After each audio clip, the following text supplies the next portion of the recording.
Welcome to Cartoonist Kayfabe. My name is Jim Rugg. I'm Ed Piscor. Ed, we got a good one today, man. Frank Miller and Geof Darrow, Hard Boiled. But before that, what's on your plate?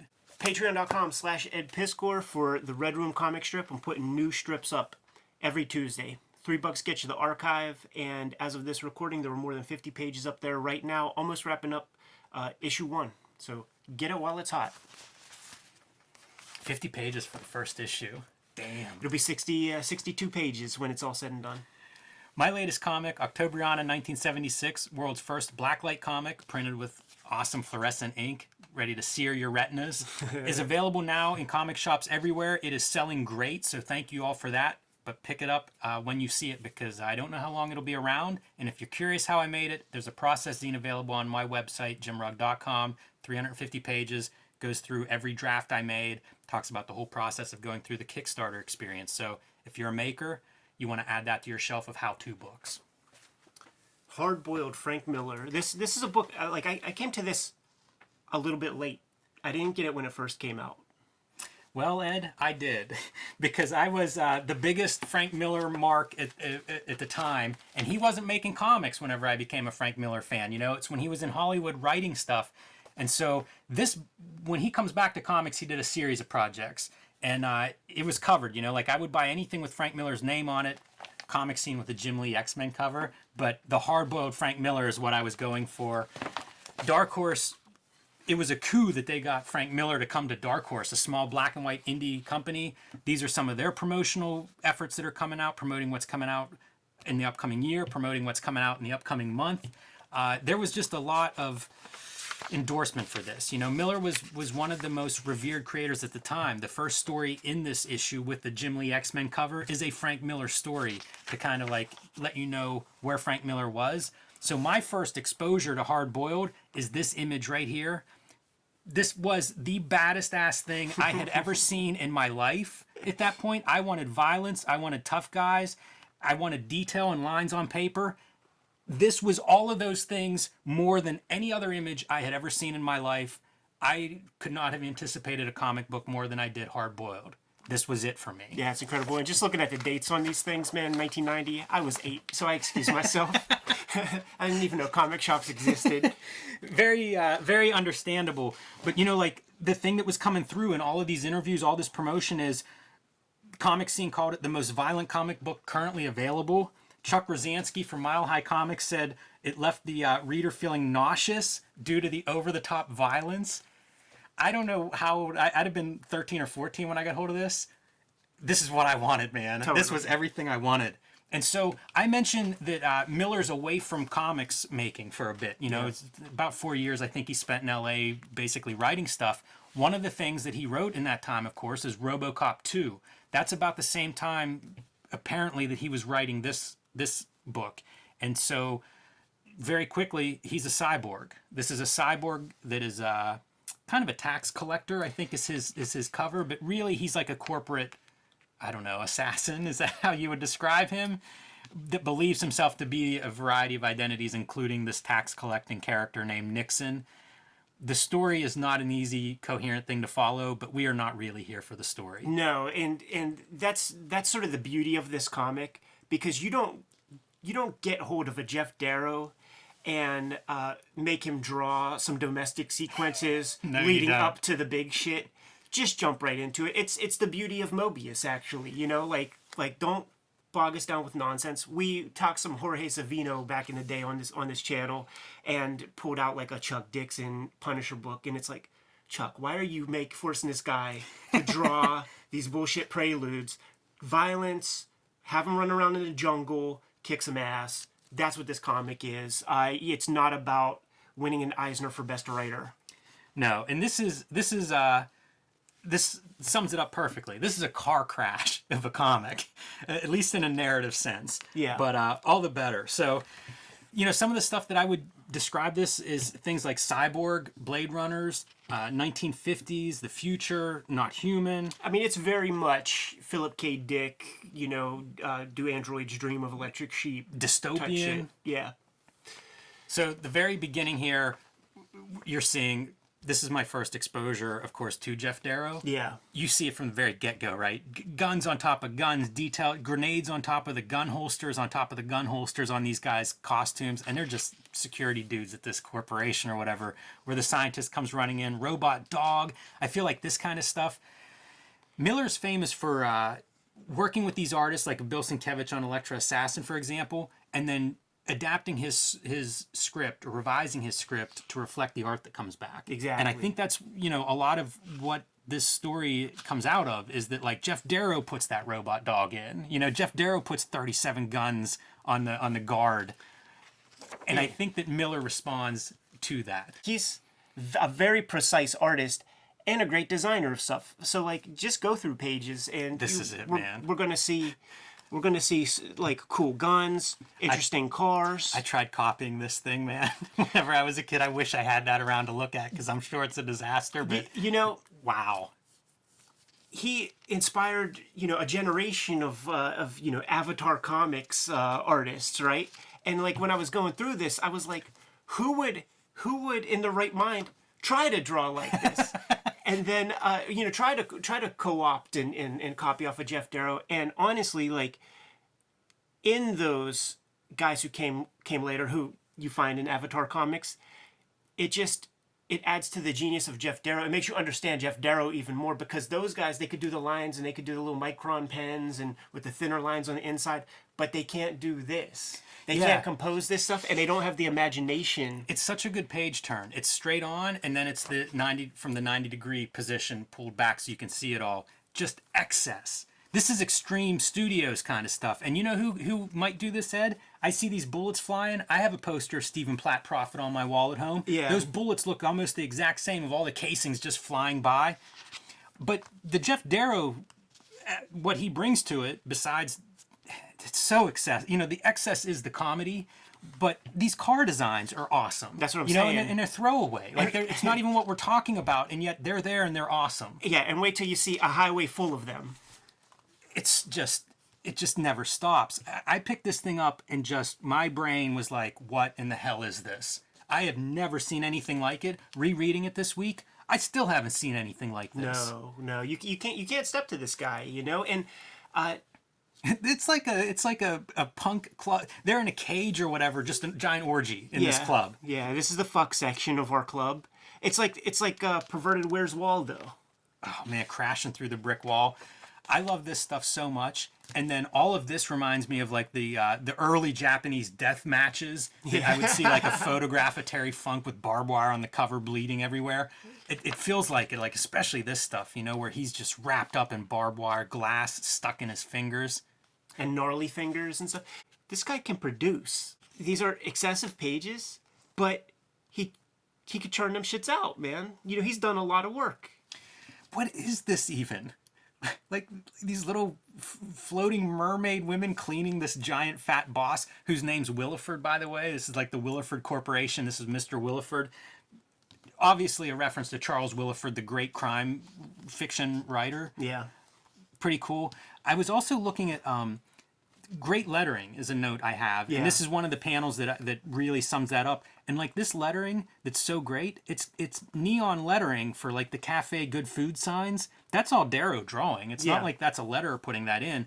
Then the E's behind the ambulance, pretty weird. I didn't even notice that for the first 20 years of looking at this comic, but it fits, it works. But all the excess of like the figures on the sidewalk, and this is going to happen again and again, where you start looking close and it's almost like there's just drawing everywhere. Mm-hmm. Even between characters, they'll be drawn. You can see it here. The road's completely full. There's no gap between cars.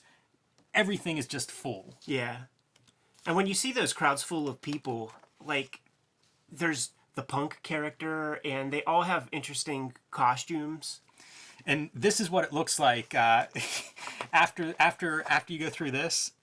This is the results in surgery of trying to stitch this guy back together. Look at that Matrix shit right there. The Wachowskis were like... There's a lot of Matrix. I see a lot of Matrix in this. And of course, Darrow doing storyboards and design work with them. I'm sure they saw this comic and were like, what's his number? Let's get him on the horn. The Sentinel robot right there.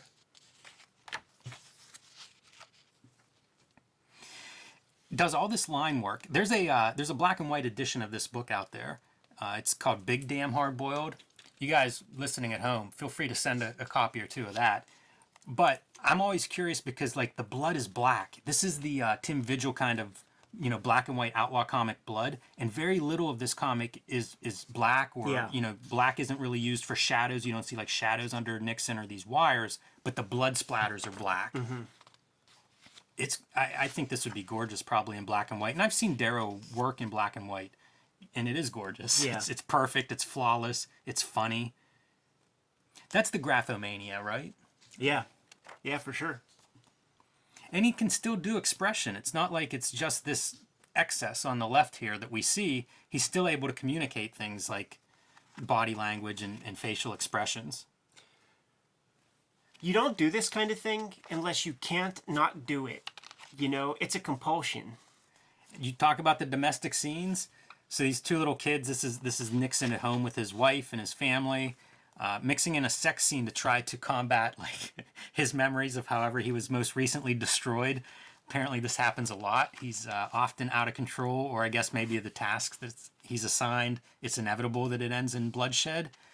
But trying to kind of bring him back to this bring him back online, I think is the way they describe it.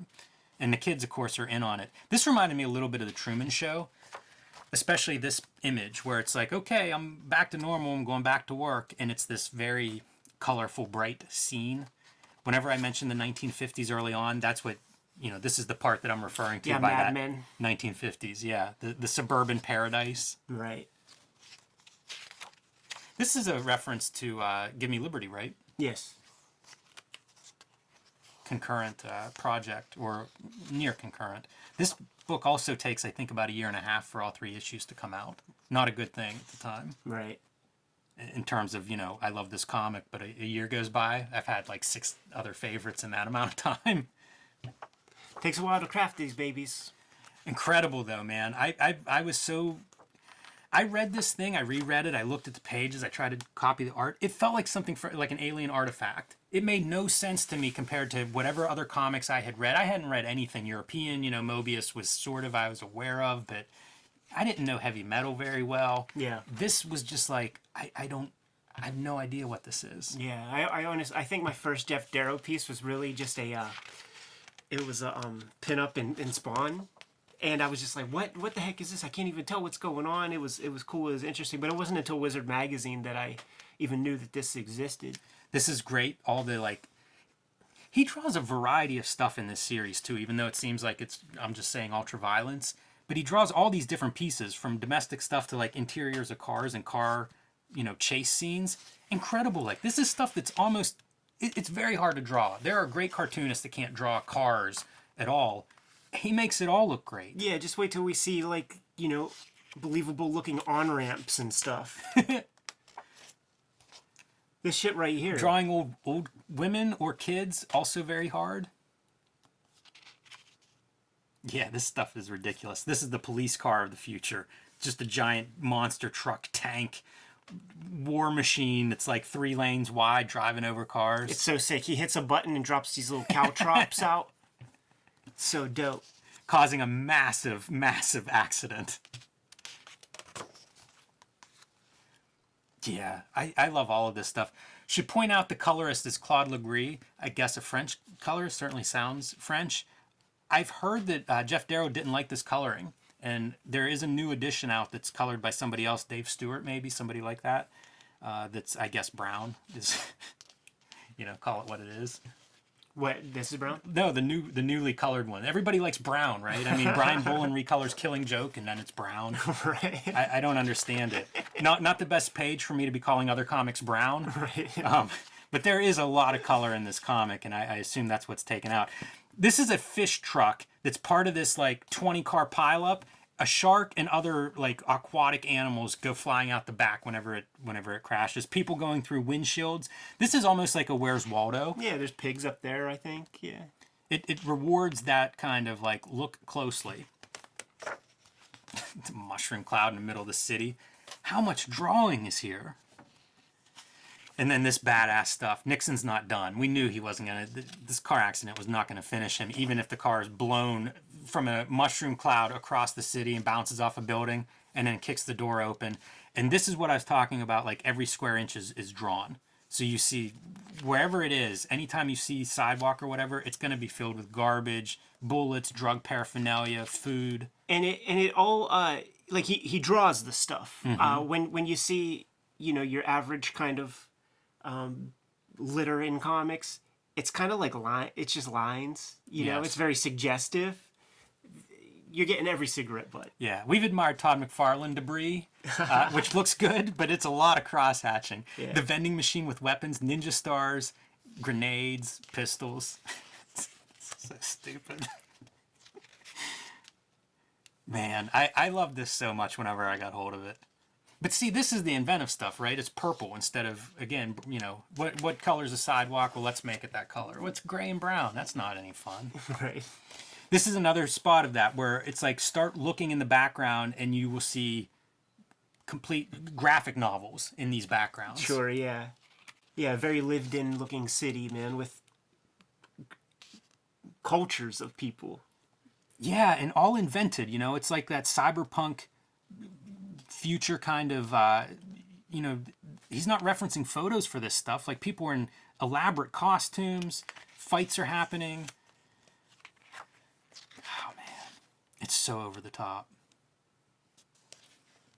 And this is a big fight between Nixon and this old lady. Yeah. Is primarily what's going on in this issue.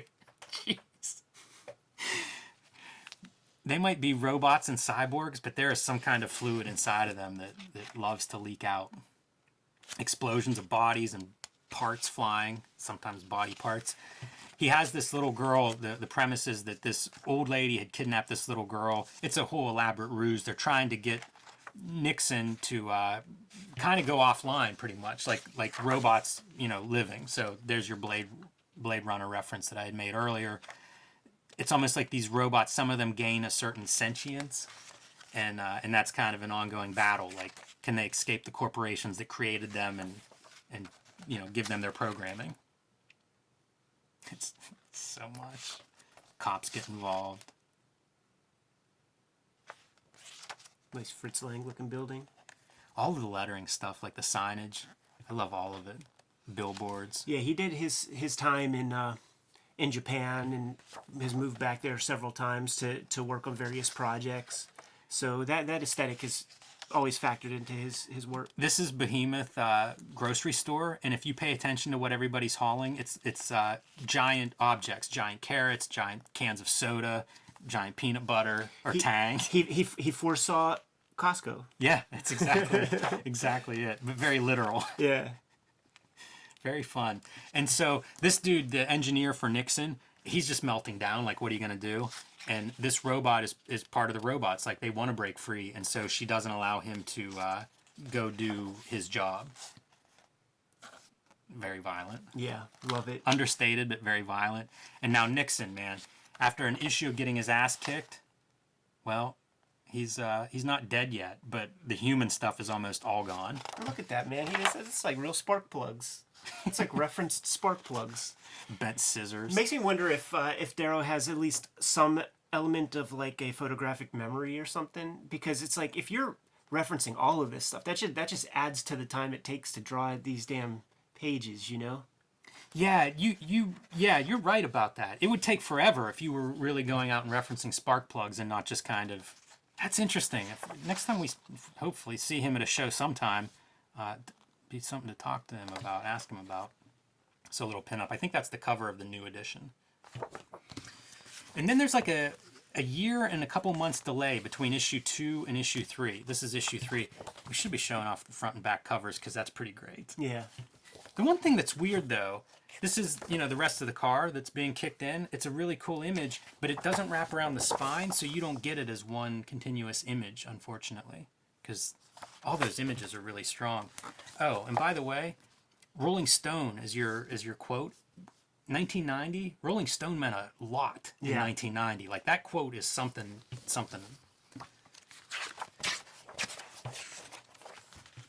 And so finally the conclusion comes out after all this time. And I think the coloring, it's still the same colorist, but it feels like it's gone up a notch. I have no idea why it took so much longer for this third issue. I mean, all of them look like they would take forever, but you'd think get it done or something. I bet you, like, you get the 2 issues done, and then they're like, okay, we'll start to solicit them. It only will take me, you know, this much time to finish the 3rd. Like, Yeah. it never takes that amount of time. By the way, she's stuffing this guy down the toilet is what's happening in this sequence. And back to Nixon. This reminded me of They Live a little bit. Sure. And I'll take that anytime. I love these colors, like purples, you know, in your junkyard fight. This is a very long sequence of full-page back and forths between these 2 characters. And this is what the old lady is like when she peels off her fat suit. Yeah. She's arousing the robot guy. Yeah. Who doesn't want to admit that he's a robot? Right. He's not going to have it. I'm a normal guy. I'm not like you. The punches are great where like just pieces are flying off. Punches her head off. I can see why, you know, Frank Miller said he rewrote this to be as funny as it could be. You can see why. It's just absurd. Yeah, like look at all these little nymphs on our Williford guy. Yeah, you wonder again, like, what was this written as? How was this described in the first draft? The body language and acting here is really great. Even the character design's pretty good. Oh, for sure. That giant monobrow could be connected to Octobriana. Looks like that one guy in Goodfellas with that who buys the expensive coats when they say don't buy anything expensive. Nixon walking is pretty good body language too. You see, like his legs are all little twisted, zombie walk, turned. Anytime anybody confronts him to it, they're just met with violence. Like someone pulls a gun on him. Look how little the panel sequence is too. It's kind of like this is not even a thing at this point, even though this is what I came for. The dog's drooling as he sees Nixon rip somebody's hand off and shove a gun down their throats. Williford, the company that made him. Yeah, he's starting to accept it. I'll be a monkey's uncle, he says. The robot revolt. Nixon's coming home. That's what she's following with the hope that somehow these robots are going to be liberated. They're going to find their freedom and Nixon's going to be the guy who does it. Uncle. I said uncle. Nixon's backing down. He's had enough. There is just nothing left of him. Williford has his own tank, his own defense, his own entire fighting forces that have basically been decimated as Nixon has gone off the rails, but he still has his own body armor tank, super wheelchair, and ultimately he's just shot Nixon into submission. And he'll need to be reformatted. It's so weird. They're your giant spark plugs. Yeah, man. She realizes that little bit of a revolution is over and that it didn't work. She plugs into this power source, turns it up to full power, and commits suicide. Hopeless. The robots have lost. And Nixon, he's back to work after a bad day at the office. Thick, bold lines. The boldest that Darrow's ever done. Like, that might be a smaller drawing, do you think? Yeah, I looked at this a long time back in the day and even the other night, and it's just like, I don't know. It's there's nothing wrong with this, but when you think of Hard Boiled or you think of Geof Darrow, like, this is so not it. Yeah, this like Shaky Kane. Yeah, Shaky Kane's a good... But... There it is. Hey, honey, I'm home. Hard Boiled, man. And one note is our own Ben Mara, outlaw cartoonist Ben Mara, dropping a little bit of a letter in here. What's he say? So Ben Mara's letter. I have one question for Geof. Did he ever draw for cartoons? And cartoons being the magazine. Yeah, the magazine. About I assume cars. it's italicized there. That Alex Toth drew for. Yeah. I don't know why he has that question. Maybe there's a guy in there that he thinks, some style resemblance. Good cars. Yeah, that's the other reason that he might have asked. Maybe he was a car fan at this point and was like, get some Geof Darrow on there. Ben, leave a comment. Wow, Ed. I'm tired just going through that. Yeah. Exhausting amount of work. Amazing.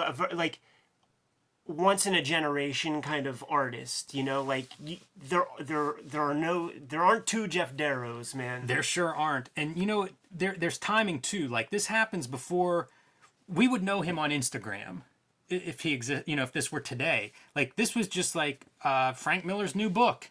Okay, let me pick it up. What? Yeah, like this guy came out of nowhere. There was the Child's Play Daredevil Punisher cover that he did, and that had a lot of bullets, and that you noticed that. You saw that on the stands, you noticed that. But where the fuck this guy come from, you know?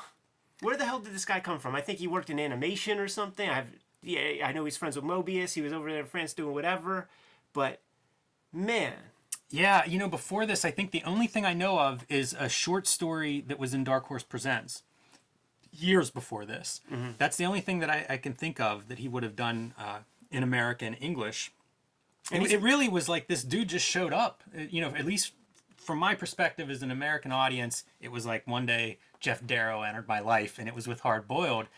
And the other part, I love thinking about that this comes out of like Robocop 2, writing ideas, frustration, who knows what, you know, Frank Miller was going through in terms of putting that together and thinking about robots. There's always been lots of great robot information out there, both science fiction and sort of in development. So it's hard to tell what he's drawing from, but it's kind of cool to think of this in conjunction with something like Robocop 2 and some of the ideas that didn't fit there, but were still in his head. I dig it, man. It was cool to revisit, but the impact is Geof Darrow. absolutely. You know, this is They're his like- coming out party. It's very exciting, and we're extremely lucky when somebody of this caliber of talent comes through comics.